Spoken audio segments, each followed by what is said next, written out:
Vamos al texto bíblico, Apocalipsis capítulo 3, versículo 5. Es la quinta promesa. Esta promesa fue hecha a la iglesia de Sardis. En el versículo 3, el ángel le dice a los miembros de la iglesia de Sardis: acuérdate pues de lo que has recibido y has oído, y guárdalo y arrepiéntete. Pues si no velas, vendré sobre ti como ladrón, y no sabrás a qué hora vendré sobre ti. Esto es interesante. La otra noche dijimos que el ángel siempre empieza diciendo: el que tiene oídos para oír, oiga. ¿Por qué? Porque hay muchos que tienen oído, pero no oyen. No oyen. Porque oír no es solo oír con el oído.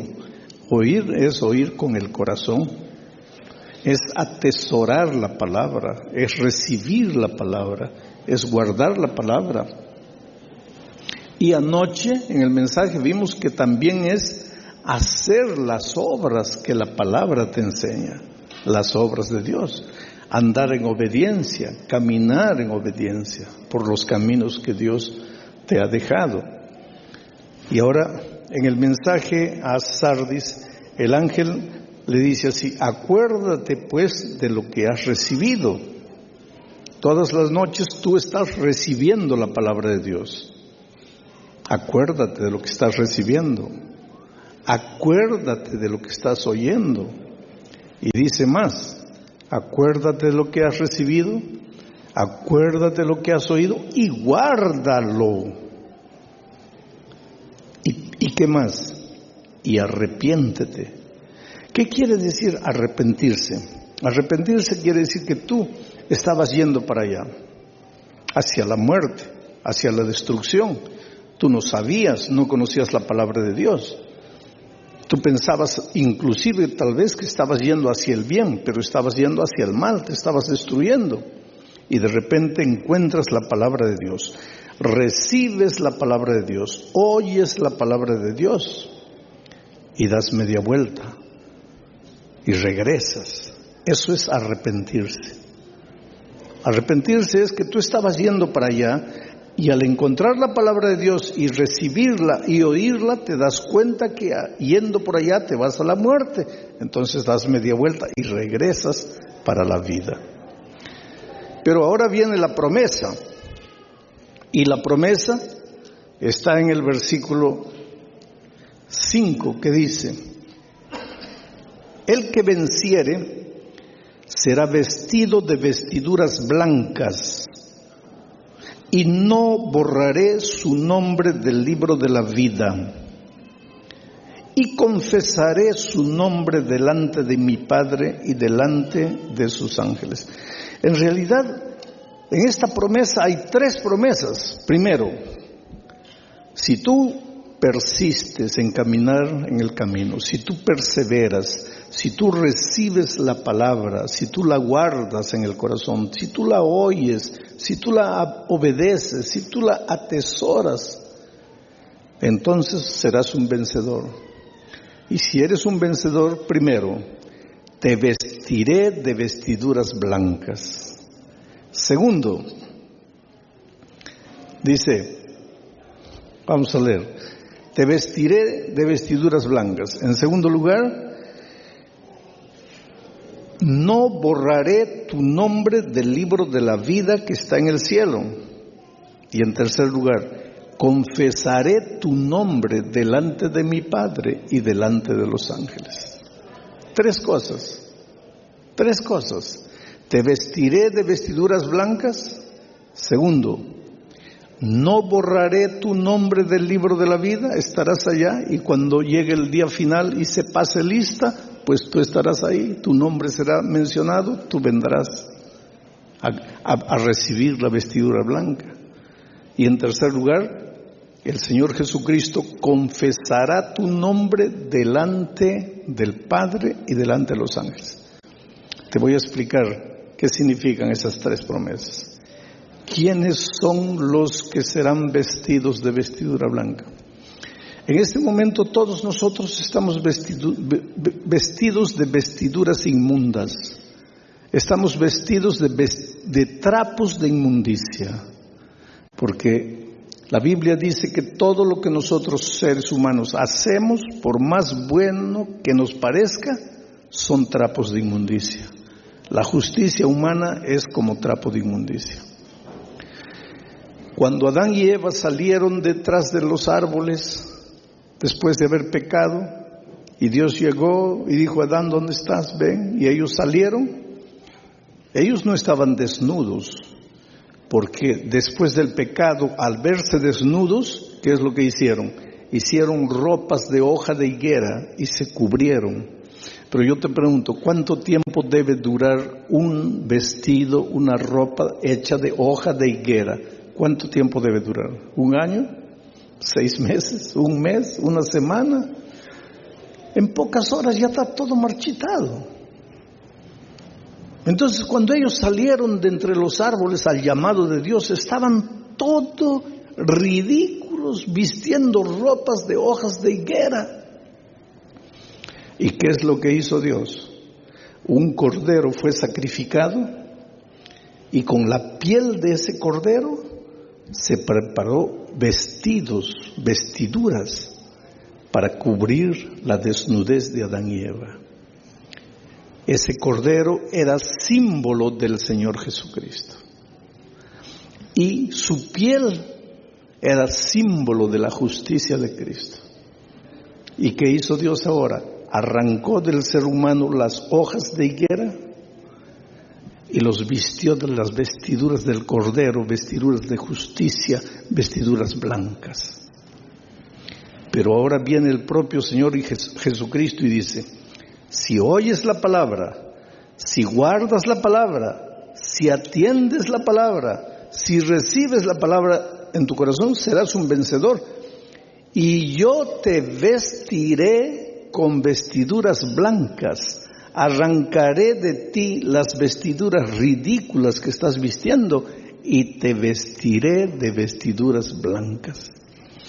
Pero mi pregunta es, ¿qué significa ser vestido de vestidura blanca? Significa ser revestido, porque tú estabas vistiendo las hojas de higuera, los trapos de inmundicia. Jesús te saca eso y ahora te reviste de vestiduras blancas. ¿Pero qué significa eso? Para entender eso hay que leer Gálatas capítulo 3.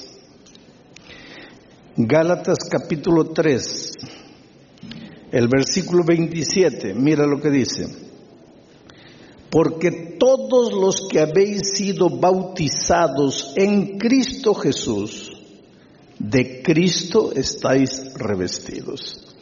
Vamos a entender. Dice el texto bíblico esta noche: cuando tú entras al tanque del bautismo y te bautizas, eres revestido de Cristo. Ahora vamos al jardín del Edén. En el jardín del Edén, Adán y Eva estaban vestidos de vestiduras de higuera. Un cordero fue sacrificado, y con la piel de ese cordero, Adán y Eva fueron vestidos de verdad. ¿Quién era ese cordero? Era símbolo del Señor Jesucristo. Ahora, cuando tú te bautizas, Jesús arranca todo tu pasado. Y cuando sales del agua, Él te viste con su vestidura. Tú eres revestido de Cristo. Él te viste con su vestidura blanca. Ahora estás preparado y listo para entrar en el reino de los cielos. Ahora te voy a leer en Apocalipsis una descripción de lo que sucede allá en el cielo. Mira, vamos a Apocalipsis capítulo 7. Y vamos a leer los versículos 9. El versículo 9 básicamente es una visión que Juan tiene del cielo. Dice: después de esto miré, y he aquí una gran multitud, la cual nadie podía contar, de todas las naciones y tribus y pueblos y lenguas, que estaban delante del trono y en la presencia del Cordero, vestidos de ropas blancas y con palmas en las manos.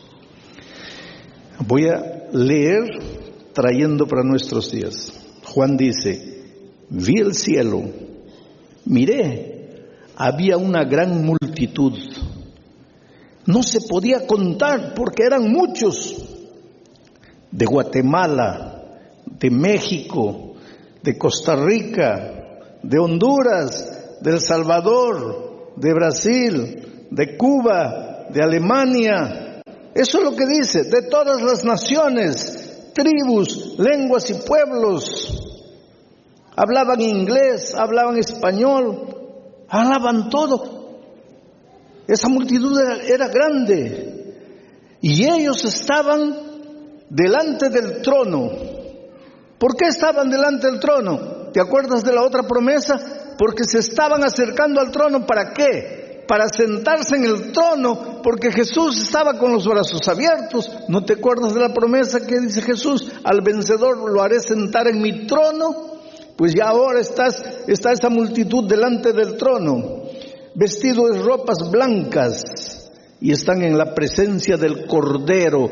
¿Quién es ese Cordero? El Cordero simbólicamente fue sacrificado en el jardín del Edén para vestir con sus vestiduras blancas a Adán y Eva. Pero todo esto tiene origen en el bautismo. Por lo tanto, querido, bautizarte no es algo que tú puedes decir así: voy a pensar, voy a ver. Porque si tú quieres recibir las vestiduras blancas, tienes que entrar al tanque del bautismo.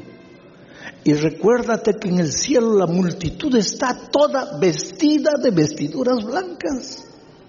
Y recuérdate lo que Pablo dice en Gálatas 3:7. ¿No sabes que cuando te bautizas eres revestido de Cristo?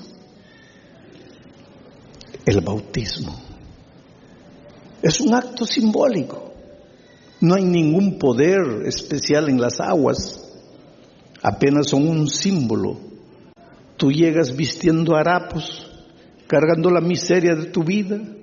No importa lo que hayas hecho, eres sumergido en el agua, y cuando sales del agua, sales un hombre completamente diferente. Ahora te voy a contar una historia que sucedió hace muchos años atrás. Yo era un joven de 20 años, un joven pastor. Con 20 años ya era pastor. Y me dieron para establecer la iglesia en un cerro peligroso. Era una favela en mi país, llena de marginales, de delincuentes, de traficantes, de asesinos. Hasta la policía tenía miedo de entrar al cerro. Entraba cuando tenía que cazar bandidos, y así mismo entraban en grupos de 40, 50 protegiéndose. Y la iglesia me dijo: tú vas a plantar una iglesia allá. Y yo, un joven de 20 años, acepté el desafío con toda alegría y me fui Entonces organicé una campaña evangelística como esta, pero no de una semana. En ese tiempo hacíamos evangelismo 90 noches sin parar, 3 meses. Entonces yo llevé a algunos jóvenes de la iglesia de abajo que me acompañasen allá, especialmente que me ayudaran a distribuir invitaciones, a buscar personas ahí, a llamarlas para las conferencias. Y esas chicas jovencitas de la iglesia de abajo, muy bonitas, muy perfumadas, muy arregladas, se quedaban en la puerta recibiendo a las personas, tomándoles los nombres, así como ustedes entraron esta noche, les tomaron los nombres y todo. Y un muchacho que no quería saber nada con el Evangelio, no quería saber nada con la iglesia, un de los peores traficantes de drogas, más peligrosos de esa favela, cuando vio unas chicas lindas, bonitas ahí, pues se le hizo agua la boca, ¿no? El lobo malo vio ovejitas lindas y entró, pero no entró por la palabra de Dios, entró por las chicas. Tanto así que la primera noche yo lo veía predicar, yo estaba predicando, yo lo observaba, él no me prestaba atención. Él miraba para aquí, miraba para allá, miraba para el techo y miraba a las chicas, les cerraba el ojo y tal. Sí. Él no tenía interés en lo que estaba predicando. Y hay otra cosa, la primera noche yo lo miraba y él se escondía. Cuando yo miraba al otro lado, él me estaba mirando. Cuando yo lo miraba, él se escondía detrás del que estaba delante de él. Y por ese detalle su rostro quedó marcado. Entonces, la siguiente noche no vino. La otra noche no vino, la otra noche ya no vino. Pero las chicas la primera noche habían tomado los nombres y las direcciones. Entonces yo fui visitando a las personas. Y un día llegué a la casa de este muchacho. Lo vi, estaba sin camisa, todo lleno de tatuajes, cicatrices, de bala, de cuchillo. Y cuando me vio se escondió. Y entonces salió la señora, la mamá, y me dice, él no está. Le dije, si acabo de verlo, está ahí, llámelo. Yo soy pastor, yo no le voy a hacer nada, yo soy amigo de él, yo vine a visitarlo. Y él salió, así, sin camisa, todo mal encarado. Me dice, ¿qué quieres? Lo que necesito decirles es lo siguiente. Mientras yo estaba preparando la campaña evangelística, una noche yo estaba bajando por un corredor y de repente veo que alguien está subiendo ahí. Un corredor estrecho, pensé, este me va a asaltar. Di media vuelta para salir por el otro lado y vi que otro venía por allá. Y los dos me encajonaron y efectivamente cuando llegaron cerca de mí, uno de ellos ya tenía el cuchillo y me clavó el cuchillo aquí, no me lo clavó, me colocó en el pecho. Me dice, dame el dinero, dame todo lo que tienes. Yo levanté las manos y les dije, miren, yo soy pastor, no tengo mucha cosa, el dinero es de mi cartera, les doy. Tengo una caneta buena aquí, un lapicero bueno, se los doy. Pero en mi cartapacio solo hay Biblia y estudios bíblicos, no tengo nada más. Llévense todo, pero no me hagan nada. Y ellos agarraron el dinero y se fueron. Pero estaba oscuro, yo no los había visto. En la oscuridad no los reconocí. Pero ahora, cuando este muchacho sale, ¿qué hay? Digo, mira, tú viniste la primera noche y no apareciste más y por eso te estoy visitando, ¿no te gustó? Él me dice, tú viniste porque me reconociste. Yo te reconocí ¿de qué? Yo soy el que te quitó el dinero. Yo soy el que te asaltó. Le digo, tú eres. Estaba oscuro, no te reconocí, pero ya que me estás confesando, dame mi dinero. ¿Dónde está? Y él me dice, no tengo más. Bueno, pero me acabas de confesar que tú me asaltaste, por lo tanto, tú me debes y tienes que pagarme. Ahora, si tú no puedes pagarme, tú tienes que ir todas las noches al salón. Yo voy a predicar 90 noches. Si tú no pierdes una noche, tu deuda está pagada. Si no, tienes que devolverme el dinero. Y fue así que él apareció la segunda noche. Y después la otra noche. Pero él entraba, se sentaba ahí atrás Y como que quería demostrarme, mira, yo estoy aquí pagando mi deuda, pero yo no tengo interés en lo que tú estás hablando. Y estaba ahí. Pero hay una cosa, no importa el motivo por el que tú entres a la iglesia. ¿Por qué estás en la iglesia? Algunos están porque tienen interés en conocer la palabra de Dios. De repente aquí esta noche hay alguien que está porque no pudo decirle no a su vecino que insiste. Entonces tú dices, ya, para que pare de molestar, voy, y estás aquí. De repente estás aquí porque estás de ojo en una chica de la iglesia. Y como quieres agradar, estás aquí. Yo no sé cuáles son los motivos, pero estás aquí. Ahora te digo una cosa. Si tú no querías compromiso con Dios, jamás deberías haber entrado. ¿Y sabes por qué? Porque una vez que entras en el perímetro divino, chao, ya no puedes salir. Ya entraste en el perímetro divino. Ahora el Espíritu de Dios va a trabajar. Tú vas a decir, no, y el Espíritu sigue trabajando. Y un día tienes que rendirte, porque la Biblia dice, ¿quién se endureció contra el Espíritu y le fue mal? ¿O le fue bien? El Espíritu te llama, te perturba, te incomoda. Y fue lo que sucedió con este muchacho. Un día terminó la predicación, él no salió. Cuando yo terminé de despedir a las personas, él estaba sentado aquí, llorando. Estaba con las manos agarrándose la cabeza, llorando. Y entonces me hizo una pregunta. ¿Eso que predicaste esta noche es verdad? ¿Qué? Que cuando yo entro al tanque del bautismo, todo mi pasado se queda ahí y yo nazco para una vida nueva. Sí, eso es verdad. Dios ha prometido que arranca de tu vida las hojas de higuera y te da una vestidura blanca. Y Juan vio en el cielo la multitud vestida de vestiduras blancas. Y él me miró y me dice, no, conmigo Dios no puede hacer nada. Le dije, pero ¿por qué dices que no?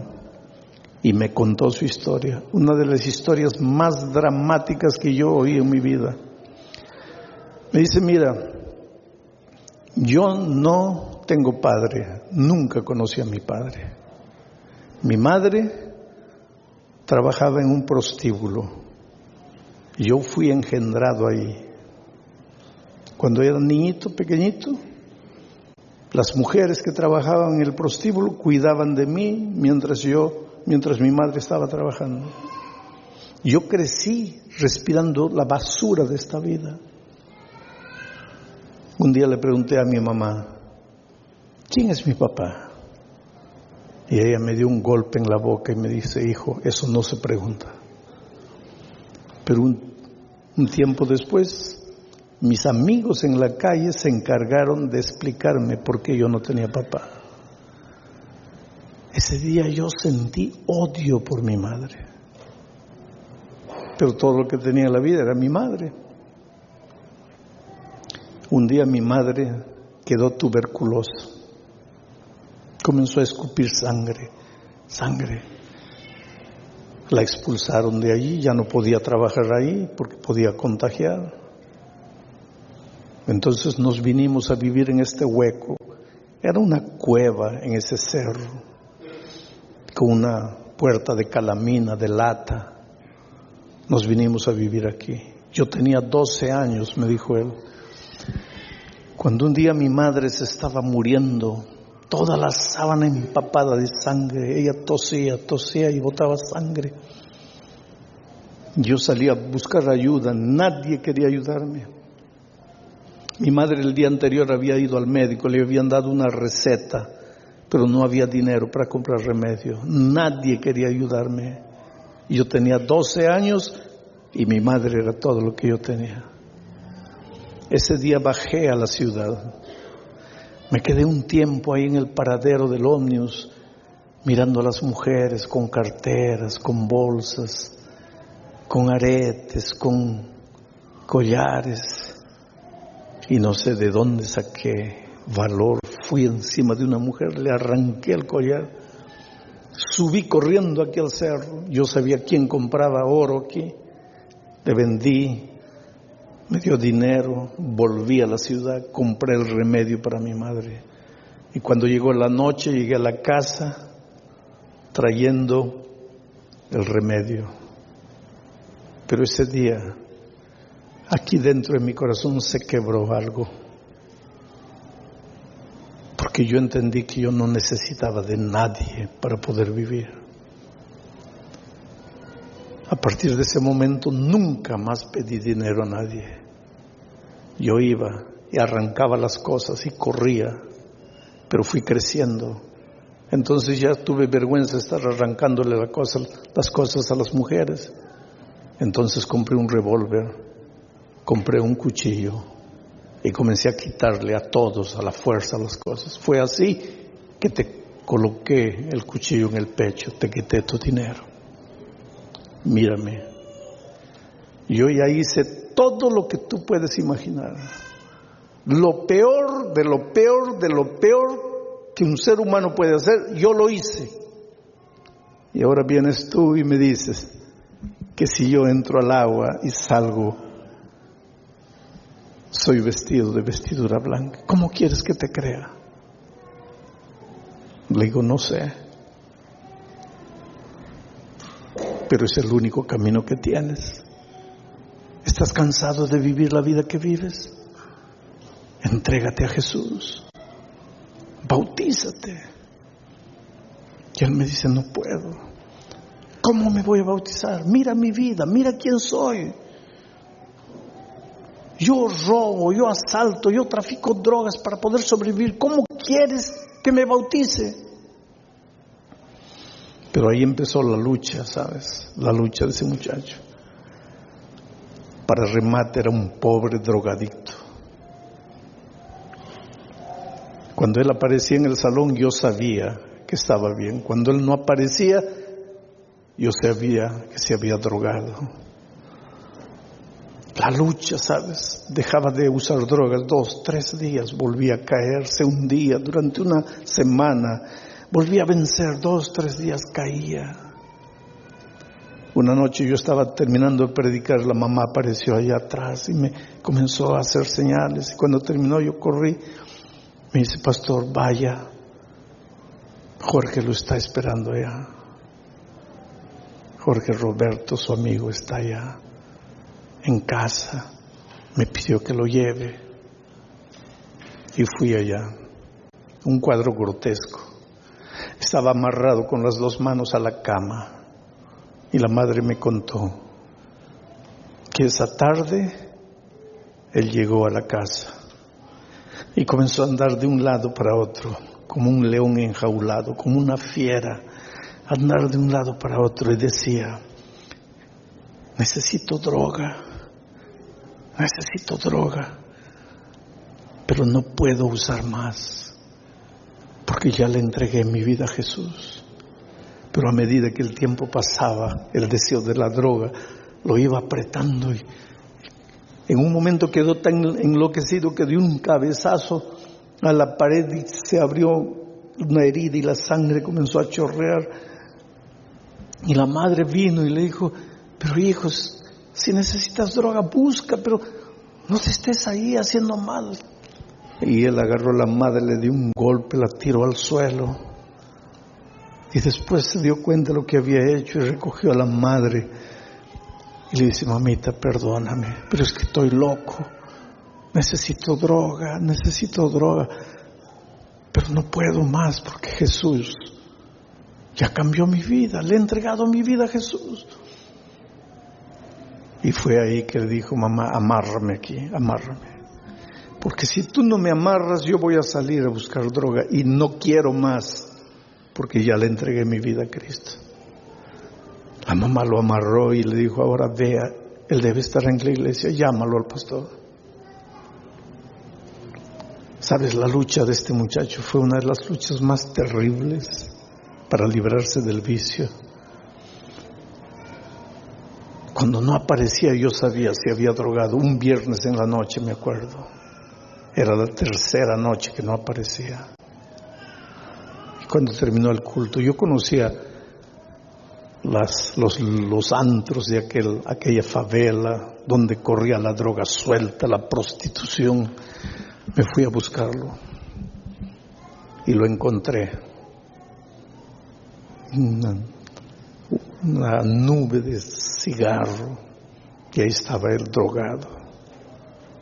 Y cuando me vio en la puerta, comenzó a insultarme. Me dice: maldita la hora que yo te asalté, porque cuando yo no te conocía, a mi manera yo era feliz. Ahora no, porque ahora conozco la palabra de Dios. Ahora sé que Dios no quiere esto para mí, pero no puedo, olvídate de mí. Dije: mira, yo vine a llevarte a tu casa. Y él me dice: ¿sabes dónde estás? Mira dónde estás. Tú eres un pastor. Mira dónde estás. ¿Cómo un pastor puede pisar un lugar como este? Yo le dije: sí. ¿Cómo un pastor puede pisar un lugar como este? Y cómo el Señor Jesucristo pudo pisar esta maldita tierra de pecado. Porque Jesús te ama. No soy yo el que está parado aquí. Es Jesús que te está buscando. Hasta que un día Él me dijo: mira, me voy a bautizar, pero no sé si voy a ser fiel, pero me voy a bautizar. Le dije: no te preocupes por ser fiel mañana, ni la próxima semana. Preocúpate por ser fiel hoy. Y mañana te preocupas por mañana. Y pasado mañana te preocupas por pasado mañana. Pero hoy no te estés preocupando por el próximo año. ¿Puedo bautizarme? Puedes bautizarte. Y fue así que él entró al tanque del bautismo. Yo no podía bautizar en ese tiempo, yo no era pastor ordenado. Pero yo me acuerdo que yo lo llevé hasta el tanque del bautismo y le entregué al pastor, y el pastor lo bautizó. Y cuando él salió del agua, los dos nos abrazamos. Mi terno quedó mojado con el agua de su túnica. Pero yo estaba abrazando a un muchacho que un día me colocó un cuchillo en el pecho y me quitó mi dinero. Y ahora Jesús lo estaba haciendo nacer de nuevo. 3 meses después me cambiaron de distrito, me sacaron de la favela, me mandaron a trabajar a la selva. 1 año después yo salí de vacaciones a Lima y los hermanos corrieron y me dieron la noticia: su amigo está muerto. ¿Cómo muerto? Un sábado de mañana allá en la iglesia, porque ahora ya teníamos una pequeña iglesia en el cerro. El pastor predicó, se estaban despidiendo todos en la puerta y 3 comparsas, 3 ex compañeros de la vida de drogas, en una operación de quema de archivo, le metieron 7 puñaladas. Ahí delante de los hermanos, en plena puerta de iglesia. Él cayó, un charco de sangre. Los 3 muchachos que lo apuñalaron desaparecieron. Los hermanos corrieron para ayudarlo y él les dijo: calma, creo que voy a morir.